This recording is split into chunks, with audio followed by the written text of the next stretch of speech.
नमस्कार मंडळी, M H nursing info या चॅनलवरती आपल्या सर्वांचं हार्दिक स्वागत आहे. आणि आज मी घेऊन आलेलो आहे खूप महत्त्वाचा विषय म्हणजेच आंतरमंडळ बदली कशी करायची, डिव्हिजन ट्रान्सफर असं देखील त्या ठिकाणी आपण म्हणतो, किंवा एका नियुक्ती प्राधिकाराच्या आस्थापनेवरून दुसऱ्या नियुक्ती प्राधिकाराच्या आस्थापनेवर कायमस्वरूपी समावेशन असं देखील या प्रोसेसला म्हटलं जातं. तर मंडळी, आपण बघणार आहोत हा जी आर. मी तुम्हाला थोडक्यात ह्या जी आरचं संपूर्ण विश्लेषण करणार आहे.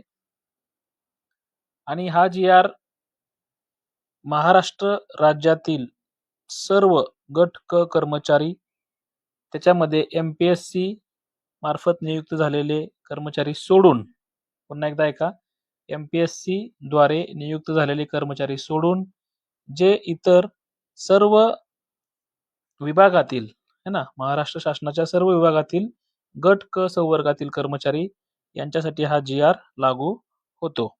तर बघा मंडळी, आपण सुरू करूया. हा जी आर सामान्य प्रशासन विभाग यांच्या मार्फत जाहीर करण्यात आलेला आहे. तारीख आहे 15 मे 2019 रोजी.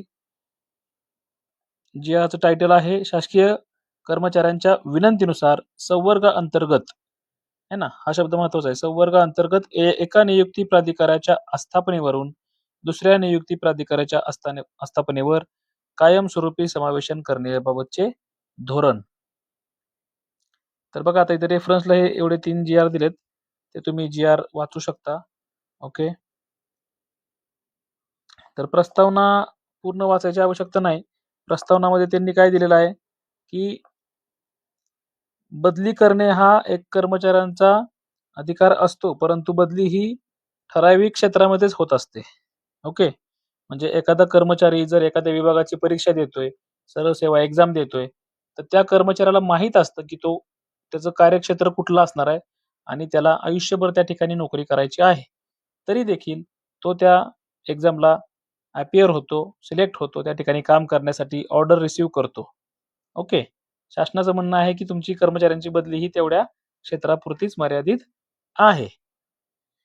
परंतु काही अपवादात्मक परिस्थितीमध्ये किंवा मानवतावादी दृष्टिकोनातून काही घटना अशा असतात किंवा काही अडचणी अशा असतात, काही कारणे अशी असतात की त्या कर्मचाऱ्याची बदली ही ते क्षेत्र सोडून दुसऱ्या क्षेत्रामध्ये, म्हणजेच दुसऱ्या मंडळामध्ये, दुसऱ्या जिल्ह्यामध्ये, है ना, दुसऱ्या विभागामध्ये करणं गरजेचं ठरतं.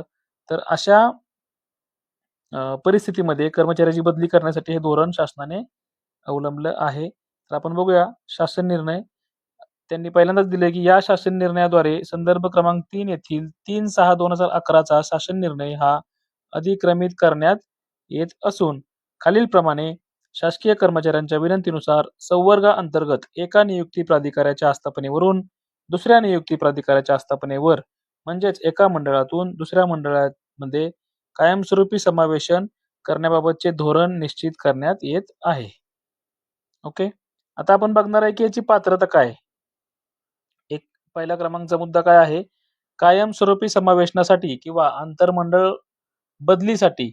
आता आंतरमंडळ बदली ही काही संवर्गाला लागू होते, काही संवर्गाला ही जिल्हा बदली देखील लागू होते, एका जिल्ह्यातून दुसऱ्या जिल्ह्याला. म्हणजेच काय, झेडपी जिल्हा परिषदचा कर्मचारी असेल तर त्याला एका जिल्ह्यातून दुसऱ्या जिल्ह्यामध्ये ही बदली हवी असते. जे काय आपले डिव्हिजन आहेत, है ना, डिव्हिजन आहेत, त्या डिव्हिजन वाईज जर कर्मचाऱ्यांना बदली पाहिजे असेल तर त्यांना काय आपण म्हणतो की एका डिव्हिजन मधून दुसऱ्या डिव्हिजन मध्ये, म्हणजेच काय, डिव्हिजन ट्रान्सफर. तर बघा, राज्य शासकीय सेवेतील केवळ गट क मधील कर्मचाऱ्यांना हे धोरण लागू होईल. फक्त आणि फक्त गट क क्लास 3 मधील कर्मचाऱ्यांना हे धोरण लागू होईल. आता याचा सेवा कालावधी काय आहे बघा, कायमस्वरूपी समावेशनासाठी. ओके. कायमस्वरूपी समावेशनासाठी सेवा कालावधी व इतर बाबी. या ठिकाणी कायमस्वरूपी समावेशन शासनाने म्हटलेलं आहे. म्हणजेच काय, तर एका डिव्हिजन मधून किंवा एका ठिकाणहून दुसऱ्या ठिकाणी, दुसऱ्या परिघामध्ये, म्हणजेच मंडळामध्ये किंवा झेडपीच्या कर्मचाऱ्यांसाठी दुसऱ्या जिल्ह्यामध्ये त्या कर्मचाऱ्याचं काय करणार आहे, शासन समावेशन करणार आहे. त्याच्यामुळं कायमस्वरूपी समावेशन हा शब्द त्या ठिकाणी वापरलेला आहे. या ठिकाणी कन्फ्यूज होण्याची गरज नाही. तर त्याचा सेवा कालावधी आणि इतर बाबत काय असल्या पाहिजेत बघा. संबंधित कर्मचाऱ्यांची संबंधित संवर्गात ओके किमान 5 वर्ष सलग सेवा झाली पाहिजे. त्यांचा पहिला क्रायटेरिया काय आहे की संबंधित कर्मचाऱ्याची संबंधित संवर्गात ओके म्हणजे एका पदावर ज्या पदावर तो कर्मचारी काम करत आहे एका ठिकाणी ज्या ठिकाणी म्हणजे कुठल्या त्याच्या मूळ नियुक्तीच्या ठिकाणी ओके त्या ठिकाणी त्याच पदावर सेम संवर्गातील पदावर त्याची किमान सेवा आहे ती सलग 5 वर्ष असणे आवश्यक आहे. आता डिव्हिजन मध्ये बघितलं तर डिव्हिजन मध्ये संपूर्ण डिव्हिजन मध्ये त्याची सेवा 5 वर्ष झाली पाहिजे. मग त्यानं जर समजा नोकरीला लागलेला कर्मचारी आहे त्यानं 2-3 वर्षामध्ये विनंती बदली केली त्याच डिव्हिजन मध्ये तरी तो देखील कालावधी हा ग्राह्य धरला जातो. तर टोटल कालावधी जो आहे तो 5 वर्ष झाला पाहिजे.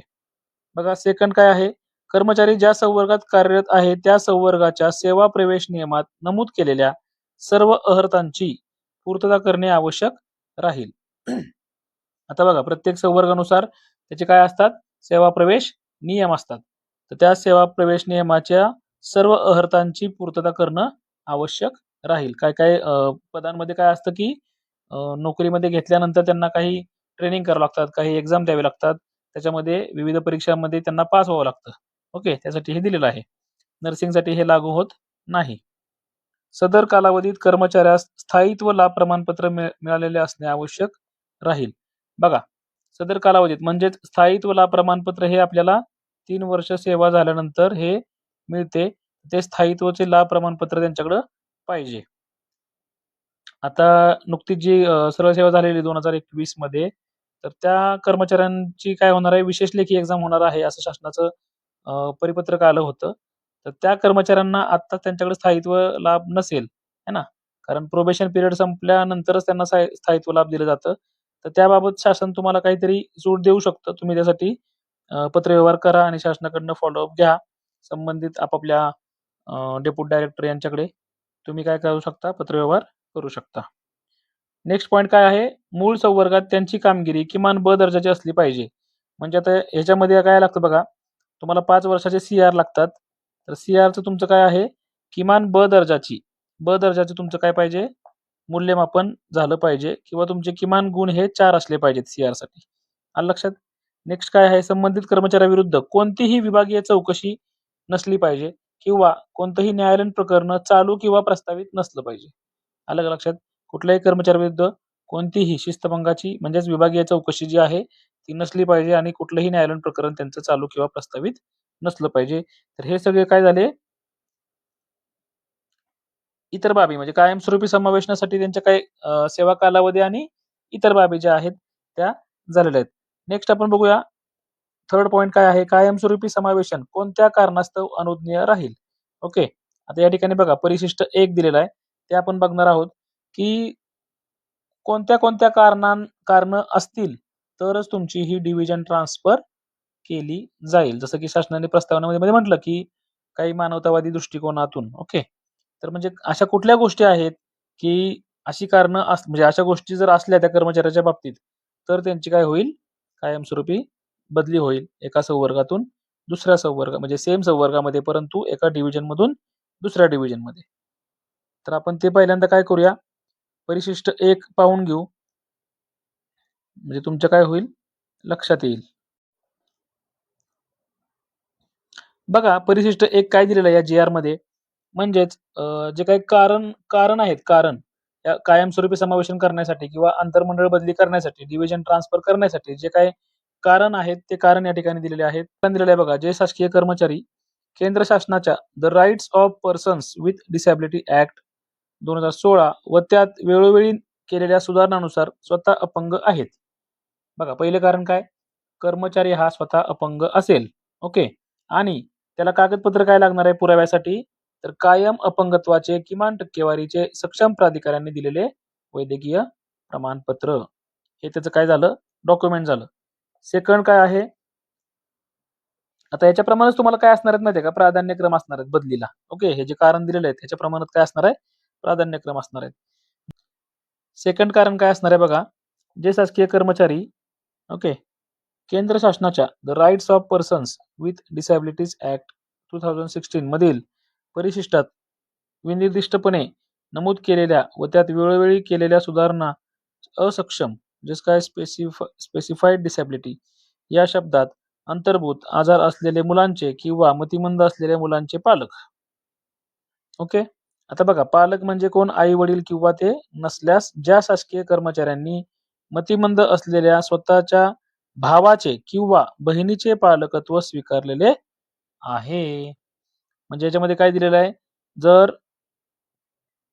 आपण डिसेबल म्हणूया, एखाद्याच्या घरामध्ये त्यांचं स्वतःचं मूल जे आहे ते डिसेबल्ड असेल किंवा मतिमंद असेल, ओके. आणि जर स्वतःचे मूल नसेल परंतु त्यांचे भाऊ असेल, है ना? मुलांचे पालक म्हणजे कोण कोण येतं? पालक म्हणजे आई वडील किंवा ते नसल्यास ज्या शासकीय कर्मचाऱ्यांनी मतिमंद असलेल्या स्वतःच्या भावाचे किंवा बहिणीचे पालकत्व स्वीकारलेले आहे. आलं लक्षात? त्याला डॉक्युमेंट काय लागणार आहे? तेच लागणार आहे. स्पेसिफाईड डिसेबिलिटी असल्याबाबतचे जिल्हा शल्य चिकित्सक यांचे किंवा वैद्यकीय मंडळ यांचे वैद्यकीय प्रमाणपत्र, तसेच कर्मचाऱ्याच्या रेशन कार्डच्या पहिल्या व शेवटच्या पृष्ठाची साक्षांकित प्रत. लक्षात आलं? नेक्स्ट मुद्दा काय आहे? शासकीय कर्मचारी किंवा यथास्थिती पती वा पत्नी व त्यांची मुले व त्यांच्यावर अवलंबून असलेले शासकीय कर्मचारी यांचे आई वडील किंवा महिला कर्मचाऱ्यांचे सासरे किंवा सासू यांचे पुढील गंभीर आजार. बघा या ठिकाणी काय म्हटलेलं आहे?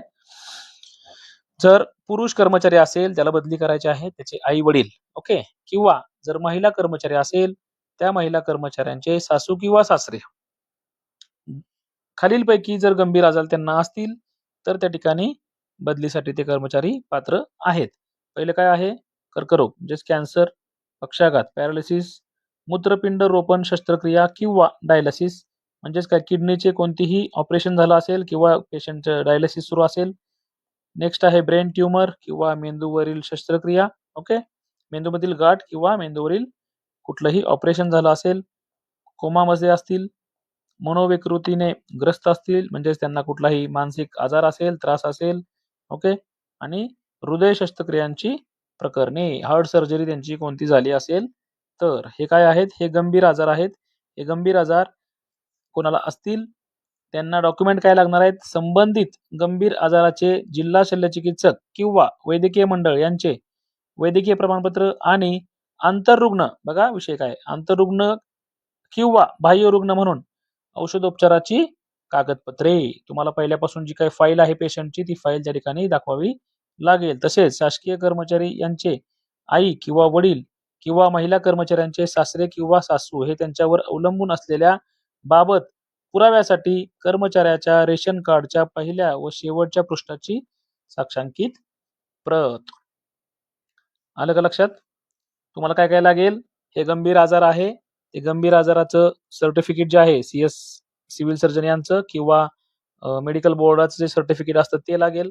पेशंटच्या उपचाराचे सर्व आंतररुग्ण म्हणजे IPD असेल तर IPDची फाईल, डॉक्युमेंट्स जे काय असतील ते, OPD बेसिसवर तुम्ही ट्रीटमेंट दिली असेल तर OPD बेसिसचे सगळे डॉक्युमेंट, कागदपत्र, OPD पेपर याची फाईल लागेल आणि तुमचं म्हणजे त्या कर्मचाऱ्यांचं आणि तुमच्या आई-वडिलांचं नाव असलेलं रेशन कार्ड, ओके.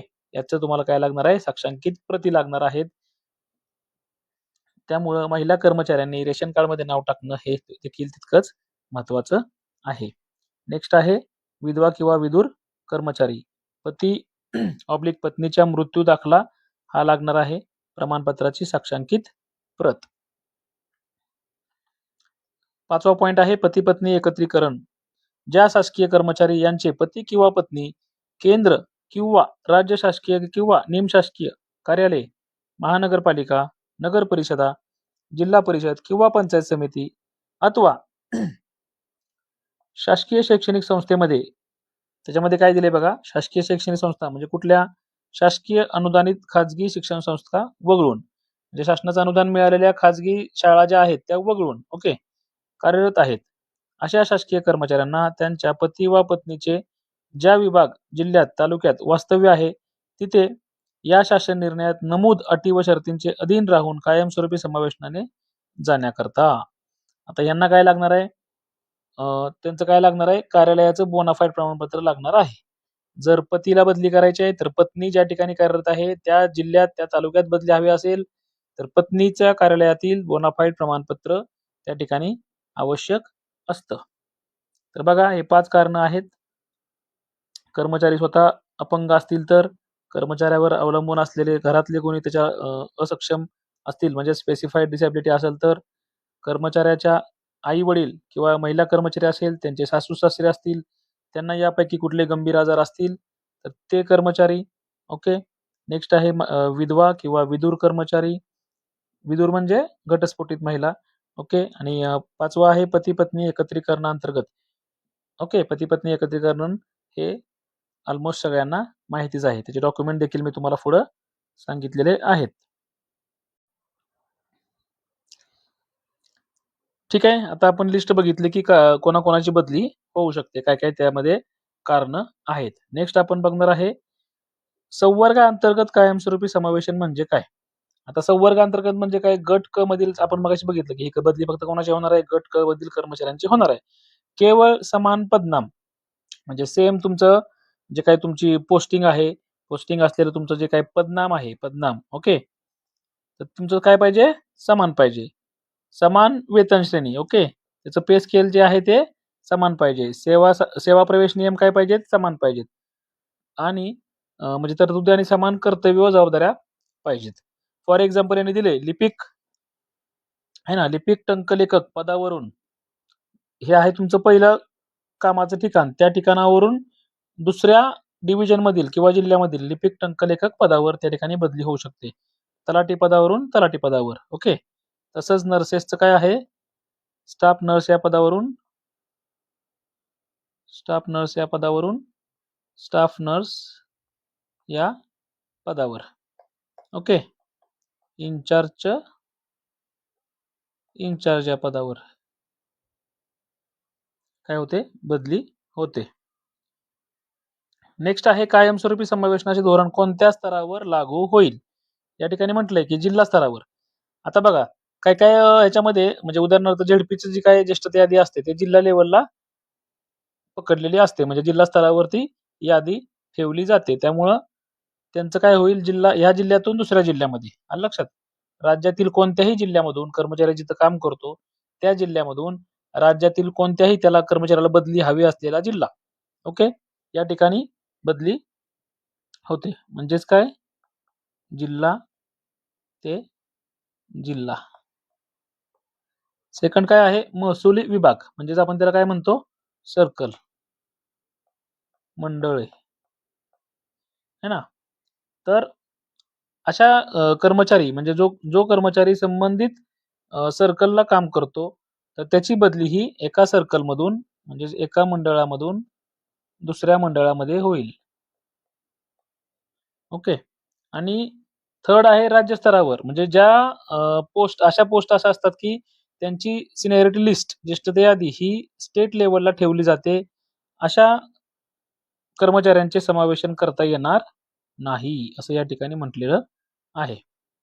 नेक्स्ट आहे कायमस्वरूपी समावेशन धोरण खालील बाबींमध्ये अनुज्ञेय राहणार नाही. म्हणजे कोणाकोणाला अनुज्ञेय राहणार नाही. बघा एमपीएससी म्हणजेच महाराष्ट्र लोकसेवा आयोगातील कक्षेतील पदे जी काही पद गट क ची एमपीएससी थ्रू भरली जातात त्यांना हे समावेशन करता येणार नाही. सेकंड आहे बृहन्मुंबई, मुंबई शहर व मुंबई उपनगर जिल्ह्यातील आपापसात कायमस्वरूपी समावेशन करता येणार नाही. ओके. नेक्स्ट आहे एकाच जिल्ह्यामधील एका नियुक्ती प्राधिकाऱ्याकडून त्याच जिल्ह्यातील दुसऱ्या नियुक्ती प्राधिकाऱ्याकडे कायमस्वरूपी समावेशन करता येणार नाही. लक्षात आलं काय? थोडक्यात काय म्हटलं त्यांनी? जिल्हा अंतर्गत जिल्ह्यातल्या जिल्ह्यात एका कार्यालयातून दुसऱ्या कार्यालयात कायमस्वरूपी समावेशन करता येणार नाही. तसेच शासकीय कार्यालयातून निमशासकीय कार्यालय ओके म्हणजे कुठल्याही स्टेटच्या पदावरून निमशासकीय कार्यालय असतील, मंडळे असतील वेगवेगळे, महामंडळे, संविधानिक मंडळे, जिल्हा परिषदा, नगरपालिका, महानगरपालिका यांच्या आस्थापनेवरील पदांवर किंवा या आस्थापनावरील पदांवरून शासकीय कार्यालयातील पदांवर कायमस्वरूपी समावेशन करता येणार नाही. लक्षात आलं? आता फॉर एक्झाम्पल नर्सेसचं उदाहरण आपण देतोय तर स्टाफ नर्स है ना. स्टाफ नर्स जर एखाद्या सिव्हिल हॉस्पिटलला कार्यरत आहे आणि त्यांना बदली हवी आहे कुठे? एखाद्या महानगरपालिकेमध्ये है ना, महानगरपालिकेमध्ये तर ती अशा प्रकारची बदली होत नाही. नेक्स्ट आहे अधिकार कुणाला आहेत? जे काही नियुक्ती प्राधिकारी असतील, आता स्टाफ नर्सच्या बाबतीमध्ये हे अधिकार फक्त आणि फक्त माननीय आयुक्त साहेब आहेत. आयुक्त जे आहेत सार्वजनिक आरोग्य विभागाच्या, त्यांनाच हे अधिकार आहेत. ओके. आता आपण बघणार आहे कायमस्वरूपी समावेशासाठी अटी व शर्ती काय काय या ठिकाणी दिलेल्या आहेत. आपण थोडक्यात बघू. आता यांनी म्हटलेलं आहे परत तेच, विनंतीवरून कायमस्वरूपी समावेशन हा संबंधित कर्मचाऱ्यांचा हक्क नाही. ओके. आता या ठिकाणी म्हटलेलं आहे, ज्या ठिकाणी तो कार्यरत आहे त्याच्या कार्यालयातील नियुक्ती प्राधिकाऱ्यांची त्याला काय करण्यास हे झाली पाहिजे, तत्वता मान्यता मिळाली पाहिजे. म्हणजे कुठल्या स्वतः काम करत असलेल्या तुमचे जे नियुक्ती प्राधिकारी असतील त्यांची तुम्हाला काय पाहिजे, बदली करण्यासाठी परवानगी पाहिजे. म्हणजेच काय, ती एनओसी तुमची पाहिजे. नंतर जिकडे तुम्हाला बदली करायची आहे ज्या सर्कलमध्ये, ओके, ज्या तुम्हाला डिव्हिजनमध्ये बदली करायची आहे आणि इतर कर्मचाऱ्यांसाठी ज्या जिल्ह्यामध्ये तुम्हाला बदली करायची आहे तिकडच्या देखील नियुक्ती प्राधिकाऱ्यांची काय पाहिजे, ना हरकत प्रमाणपत्र. म्हणजेच काय पाहिजे तुम्हाला, एनओसी तुमच्या ह्याची सुद्धा लागेल आणि जिकडे बदली करायची आहे तिकडच्या देखील नियुक्ती प्राधिकाऱ्यांची एनओसी असणं आवश्यक आहे. तिसरा पॉईंट त्यांनी काय म्हटलेलं आहे, की आपण ज्या मार्गाने संवर्गात ज्या मार्गाने लागलेलो आहेत, म्हणजे जर तुम्ही सरळ सेवा एक्झाम दिलेली आहे, हा, सरळ सेवा एक्झाम मध्ये जर तुम्ही एखाद्या कॅटेगरीमध्ये बिलॉंग करत असाल, कॅटेगरीमध्ये तुम्ही फॉर्म भरला असाल, परंतु तुमचं सिलेक्शन हे ओपन कॅटेगरीमधून झालेलं आहे, ओपन मधून सिलेक्शन झालं असेल तुमचं, तर तुम्हाला बदली करताना तुम्ही ज्या डिव्हिजनमध्ये बदली करणार आहात त्या ठिकाणची तुम्हाला ओपनची जागा आहे ती काय पाहिजे, व्हॅकंट पाहिजे. ओके. त्या ठिकाणी तुमची ओपनची जागा नसेल आणि कॅटेगरीची जागा असेल तर होणार का, नाही होणार. हे लक्षात घ्या. तुमची नियुक्ती, ओके, किंवा पदोन्नती असेल ज्या कोट्यातून झालेली आहे, ज्या संवर्गातून तुम्हाला नियुक्ती मिळालेली आहे त्याच संवर्गातील म्हणजे तोच जो तुमचा कोटा जो आहे तो त्या डिव्हिजन मध्ये हा व्हॅकंट पाहिजे. कोणत्या डिव्हिजन मध्ये, ज्या ठिकाणी तुम्हाला बदली होऊन जायचं आहे त्या ठिकाणी. आता या ठिकाणी एक्झाम्पल दिलेलं आहे, तुम्ही ते एक्झाम्पल वाचू शकता ज्याला समजलं नाही त्यांनी. ओके. या ठिकाणी म्हटलंय बघा, संबंधित कर्मचाऱ्याची नियुक्ती सामाजिक आरक्षणानुसार ज्या प्रवर्गातील म्हणजे खुला असेल, अनुसूचित जाती असेल, अनुसूचित जमाती असेल आहे त्या प्रवर्गाचे रिक्त पद उपलब्ध असणे आवश्यक आहे. तो प्रवर्ग बदलून अन्य प्रवर्गाच्या पदावर कायमस्वरूपी समावेशन अनुज्ञेय राहणार नाही, असं त्या ठिकाणी म्हटलेलं आहे.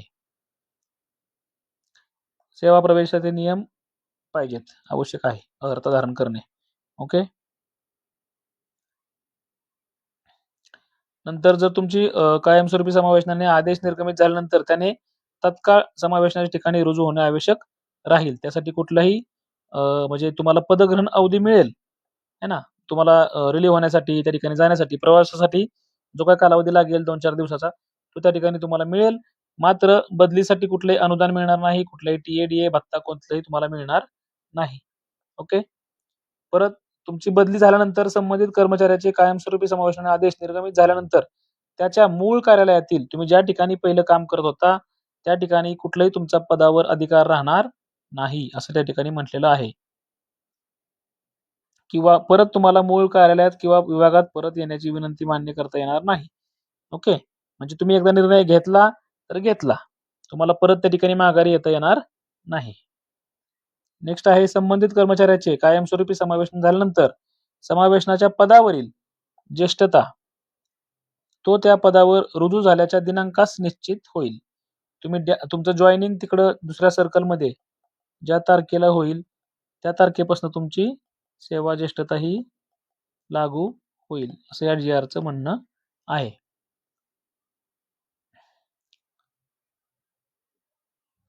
तसेच पूर्वीच्या सेवेचा लाभ, वेतन निश्चिती, रजा याकरता वित्त विभागाच्या संबंधित नियमातील तरतुदी अनुज्ञेय होतील. ओके. या शासन निर्णयात विहित केलेल्या सर्व अटी मान्य असल्यास संबंधित कर्मचाऱ्याकडून काय करायचे, लेखी स्वरूपात बंधपत्र घेणं आवश्यक राहील. आता हे झाले नियम. आता आपण बघूया की कायमस्वरूपी समावेशनाची कार्यपद्धती कशी असेल, म्हणजे त्याची प्रोसेस काय असेल बदलीची, है ना? सर्वप्रथम तुम्हाला काय करायचं आहे? अर्ज करायचा आहे. तुम्ही बघा आता ज्या कर्मचाऱ्याला बदली करायची आहे, आता फॉर एक्झाम्पल मी त्या नर्सेसचं उदाहरण देतो. ज्या नर्सेसला आंतरमंडळ बदली करायची आहे, त्यांनी काय करायचं आहे, ज्या तुम्हाला डिव्हिजनला, ज्या सर्कलला तुम्हाला बदली करायची आहे, त्या ठिकाणी व्हॅकन्सी आहे का? व्हॅकन्सी कोणती? तर तुमच्या संवर्गाची. तुमचं जर कॅटेगरीमधूनच सिलेक्शन झालं असेल, तर कॅटेगरीमधून.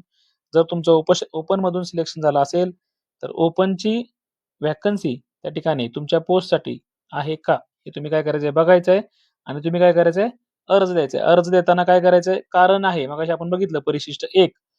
त्या परिशिष्ट 1 मधील कोणत्या कारणास्तव तुम्हाला बदली पाहिजे आहे, ते मेन्शन करायचं आहे आणि त्याचे सगळे पुरावे आहेत, डॉक्युमेंट आहेत. आपण बघितलं की कागदपत्र कोणती-कोणती लागणार आहेत. ते तुम्ही काय करायचंय? त्यासोबत जोडून अर्ज द्यायचा आहे. अर्ज दिल्यानंतर काय होईल? सगळे अटी व शर्तींची पूर्तता होती का चेक केलं जाईल. तुम्हाला त्या ठिकाणी एन-ओ-सी दिली जाईल तुमच्या नियुक्ती प्राधिकाऱ्याकडून. एन-ओ-सी दिल्यानंतर काय होईल? हे बघा या ठिकाणी म्हटलेलं आहे की प्रस्तावास नियुक्ती प्राधिकाऱ्याची तत्वता मान्यता घेणे आवश्यक आहे. ओके. जर नियुक्ती प्राधिकाऱ्याने समावेशात जाण्याची म्हणजे तुम्हाला बदली करण्यासाठी तुमच्याच डी ऑफिस मधल्या नियुक्ती प्राधिकरणाने परवानगी दिली म्हणजेच काय तर एन-ओ-सी तुम्हाला मिळाली, तर काय होतं तो अर्ज पुढे जातो. पुढे म्हणजे कुठं आपल्या संचालकांकडे जातो पुण्याला, है ना? पुण्याला गेला की तो पुण्यामधून तुम्हाला ज्या डिव्हिजनमध्ये बदली करायची आहे त्या डिव्हिजनकडे तो अर्ज फॉरवर्ड केला जातो.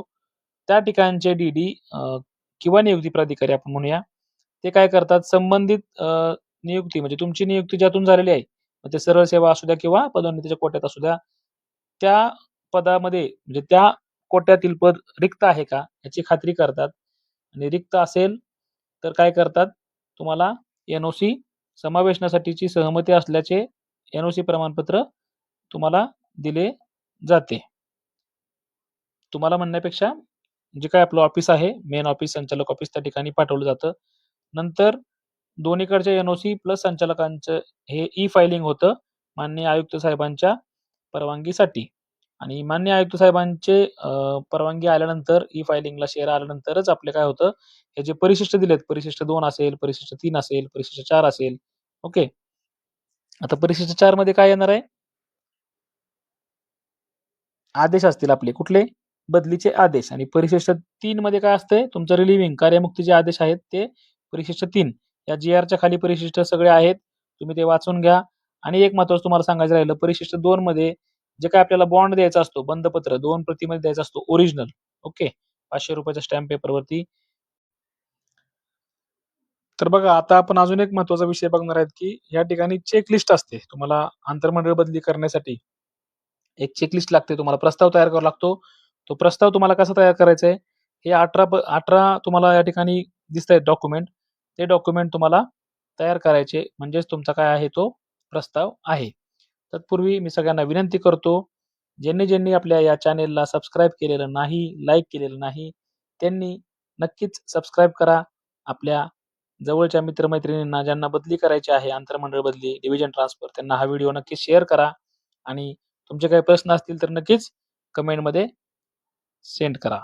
तर आपण बघूया, की आंतरमंडळ बदलीसाठी जी काही चेकलिस्ट आहे किंवा प्रस्तावाची चेकलिस्ट आहे, तपासणी सूची आहे, त्यामध्ये काय-काय मुद्दे या ठिकाणी दिलेले आहेत. तर बघा दिनांक 15 मे 2019 नुसार तयार करण्यात आलेली तपासणी सूची आंतरमंडळ नियुक्तीसाठी. ओके. पहिलं काय आहे डॉक्युमेंट स्वतःचा विहित नमुन्यातील विनंती अर्ज. कर्मचाऱ्याचा विनंती अर्ज, त्याच्यासोबत जे कारण त्या अर्जामध्ये नमूद पाहिजे, की कोणत्या कारणास्तव बदली आहे आणि त्याचे डॉक्युमेंट. ओके. सेकंड आहे प्रमाणपत्र शासकीय सेवेमध्ये म्हणजे शासकीय येणे, कुठल्याही प्रकारचं येणे बाकी नाही. हे एक प्रमाणपत्र तुम्हाला घ्यायचं आहे. ना विभागीय चौकशी त्याचं एक प्रमाणपत्र घ्यायचं आहे. ना तक्रार, ना न्यायालयीन प्रकरण. असे एक 4-5 प्रकरणं असतात. त्याचा नमुना तुमच्या कार्यालयामध्ये अवेलेबल असतो. ते देखील त्या ठिकाणी ऑफिसमधून तुमच्या घ्यायचं आहे. कार्यालयामार्फत अर्ज सादर केला आहे किंवा नाही. ओके. त्या ठिकाणी काय आहे पुढं आहे, नाही असं लिहायचं आहे आणि पान क्रमांक तो आहे त्या ठिकाणी द्यायचा आहे. नियुक्ती प्राधिकारी यामार्फत प्रस्ताव सादर केलेला आहे किंवा नाही. है ना? आपण विहित नमुन्यात अर्ज देतोय त्याच्यामुळे हे आहे म्हणूनच येणार. नंतर आहे 5वा मुद्दा शासन निर्णय 15 मे 2019 नुसार बंधपत्र. या व्हिडिओमध्ये जे काही बंधपत्र तुम्हाला सांगितलेलं आहे, त्याच्या 2 प्रती म्हटलेलं आहे. त्या ठिकाणी जोडायच्या आहेत, तिथं आहे आणि पान नंबर त्या ठिकाणी पुढे येईल. आंतरमंडळ बदली संदर्भात विशेष कारणांचे पृष्ठार्थ समक्ष प्राधिकरणाकडील कागदपत्रे. म्हणजे आपण जे काही परिशिष्ट बघितलं होतं, त्याच्यामध्ये बघितलं होतं की कारण कोणती कोणती आहेत ते आणि त्याचं काय आहे डॉक्युमेंट आहे. फॉर एक्झाम्पल जर पती पत्नी एकत्रीकरण असेल तर कारण येणार बदलीसाठी पती पत्नी एकत्रीकरण आणि डॉक्युमेंट मध्ये येणार बोनाफाईड सर्टिफिकेट. ओके. नेक्स्ट आहे तुमचं शिधापत्रिका म्हणजेच रेशन कार्ड. याच्यामध्ये सर्व कुटुंबाची नावं असणं आवश्यक आहे. नेक्स्ट आहे पती पत्नी शासकीय सेवेत असल्याबाबत ते कार्यालयीन बोनाफाईड प्रमाणपत्र तुम्हाला मी आता सांगितलं. नेक्स्ट आहे गोपनीय अहवालांचे प्रतवारी किमान 5 वर्षांचे सरासरी असणे आवश्यक आहे. है ना? तुमचे सीआर जे आहेत ते तुमचे 5 वर्षाचे सीआर हवे आहेत. म्हणजे लगतचे 5 वर्षाचे घ्यायचे. तुम्ही बदली जर या 2026 पासून टाकताय तर 2026 पासून पाठीमागे 5 वर्षाचे तुमचे सीआर असणं आवश्यक आहे. नेक्स्ट आहे स्थायित्व प्रमाणपत्र. त्यानंतर आहे किमान 5 वर्ष सलग सेवा झाली असणे आवश्यक. अशा प्रकारचे एक प्रमाणपत्र तुमच्या कार्यालयातून बनवून घ्यायचं. तुमची जॉइनिंग डेट टाकायची आणि सलग सेवा 5 वर्ष झाली आहे. ओके. याच्यामध्ये जर बदली झाली असेल तर तो कालावधी प्लस तुम्ही ज्या ठिकाणी कार्यरत आहे तो कालावधी असा दोन्ही मिळून तुमचं 5 वर्ष सेवा आवश्यक आहे. नेक्स्ट आहे आंतरमंडळ बदलीसाठी समान पद, समान वेतन श्रेणी, समान सेवा नियम व कर्तव्य जबाबदाऱ्या समान आहेत याबाबतचे एक प्रमाणपत्र हे देखील कार्यालयामार्फत तुम्ही बनवून घ्यायचं आहे. नेक्स्ट आहे परीक्षा कालावधी समाप्तीचे आदेश म्हणजे तुमचे जे काही प्रोबेशन पिरियड असतो 1 वर्षानंतर जो काय होतो समाप्त होतो त्याचे आदेश त्या ठिकाणी लागतात. नेक्स्ट आहे सेवा प्रवेशोत्तर प्रशिक्षण विहित केले असल्यास त्यांची पूर्ततापूर्वी ते काही नर्सेसला लागू नाही. नेक्स्ट आहे नियुक्ती विहित मार्गाने झाली आहे किंवा कसे याबाबतचे नियुक्ती आदेशाचे प्रत म्हणजे आपली जी काही जॉइनिंग ऑर्डर आहे फर्स्ट सरळ सेवेची असेल तर सरळ सेवा त्याची ऑर्डर असेल ती ऑर्डर तुम्ही काय करायची त्या ठिकाणी जोडायची आहे. जे कर्मचारी कास्ट मध्ये मोडतात त्यांना जात वैधता प्रमाणपत्र है ना. नेक्स्ट आहे शासन सेवेत लागल्यानंतरचे वैद्यकीय प्रमाणपत्र. आपलं फर्स्ट टाइम जे मेडिकल होतं ते मेडिकलचं प्रमाणपत्र असतं, सर्टिफिकेट असतं, ते सर्टिफिकेट तुम्ही त्या ठिकाणी जोडायचं आहे. नेक्स्ट आहे चारित्र्य पडताळणी प्रमाणपत्र अहवाल. 500 रुपयाच्या स्टॅम्प पेपरवरती तुम्हाला काय करायचंय 2 ओरिजिनल प्रतिमध्ये घेण्यात यावा. त्याच्यामध्ये त्याचं देखील काय परिशिष्ट 2 मध्ये काय दिलेलं आहे की फॉर्मॅट दिलेला आहे की कशी त्या ठिकाणी तो बंधपत्र असावा. त्याच फॉर्मॅटमध्ये बंधपत्र द्यायचा आहे. हा परिशिष्ट 1 बघितला आपण. आता हे आहे परिशिष्ट 2 कायमस्वरूपी समावेशनाबाबतचे बंधपत्राचा नमुना. या ठिकाणी सगळं भरायचं आहे. आता या ठिकाणी भरताना बघा नाव है ना, कोणत्या कार्यालयामध्ये म्हणजे तुमचं फर्स्ट नियुक्ती कुठे झाली, ओके, कुठल्या आरक्षणानुसार झाली. नंतर काय दिलंय मी दिनांक डॅश डॅश या ठिकाणी बघा असं चिन्ह दिलेलं आहे ना, सांकेतिक चिन्ह @ हॅशटॅग हे डॉलर याचं काय आहे ते इथे दिलेलं आहे बघा. @ म्हणजे मूळ कार्यालयाचे नाव है ना, हॅशटॅग म्हणजे कायमस्वरूपी समावेश जावयाच्या कार्यालयाचे नाव व पूर्ण पत्ता. डॉलर म्हणजे काय परिशिष्ट 1 मधील नमूद कारणांपैकी कुठलं कारण आहे ते कारण त्या ठिकाणी टाकायचं. या ठिकाणी अटी व शर्ती दिलेल्या आहेत बघा. विनंतीवरून कायमस्वरूपी समावेशन हा हक्क नाही असं या ठिकाणी दिलेलं आहे.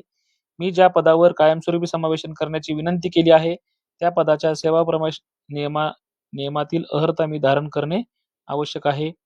माझे ज्या कार्यालयातील पदावर कायमस्वरूपी समावेशन करण्यात येईल त्या कार्यालयातील त्या पदाच्या सेवा प्रवेश नियमानुसार वा विभागीय परीक्षा नियमानुसार ज्या परीक्षा उत्तीर्ण होणे आवश्यक आहे त्या परीक्षा मला उत्तीर्ण होणे बंधनकारक आहे. कायमस्वरूपी समावेशनाचे आदेश निर्गमित झाल्यानंतर मला समावेशनाच्या ठिकाणी रुजू होण्यासाठी बदली अनुदान प्रवास भत्ता चे लाभ जे आहेत TADA ते अनुज्ञेय होणार नाहीत. माझा मूळ कार्यालयातील पदावर धारणाधिकार राहणार नाही. कायमस्वरूपी समावेशन झाल्यानंतर मला पुन्हा मूळ कार्यालयात किंवा विभागात परत येण्याची विनंती करता येणार नाही.